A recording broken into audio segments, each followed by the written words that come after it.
Da, pentru toți copiii care au avut o copilărie grea, ascultă.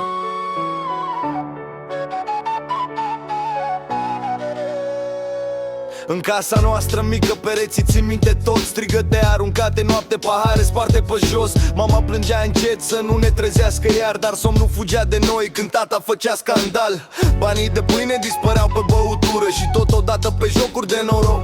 A doua zi promisiuni cu iartă-mă și nu mai fac. Noi număram monede pentru un colț de pâine, el număra păcate și zicea că se va schimba. Spune-mi cine plătește, Doamne, spune-mi cine plătește vina lui. Noi am crescut cu frica în loc de jucării, copii cu suflet vechi și ochii plini de speranțe. Am învățat prea devreme cum e să fim adulți. spune-mi cine plătește, Doamne, spune-mi cine plătește vina lui. Noi am crescut cu frica în loc de jucării, copii cu suflet vechi și ochii plini de speranțe. Am învățat prea devreme cum e să fim adulți.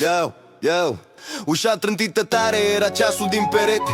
Ne spunea ora fricii fără secunde discrete. Mama își strângea tăcerea ca pe o mască de argilă, să-și îngroape vânătaia sub un zâmbet plin de milă. Vecinii știau tot, dar nu ziceau nimic. Durerea noastră era doar un zgomot mai mic. Noi ne făceam temele cu stomacul gol, el își făcea norocul pierzându-l în alcool. nu mai purtăm vina lor.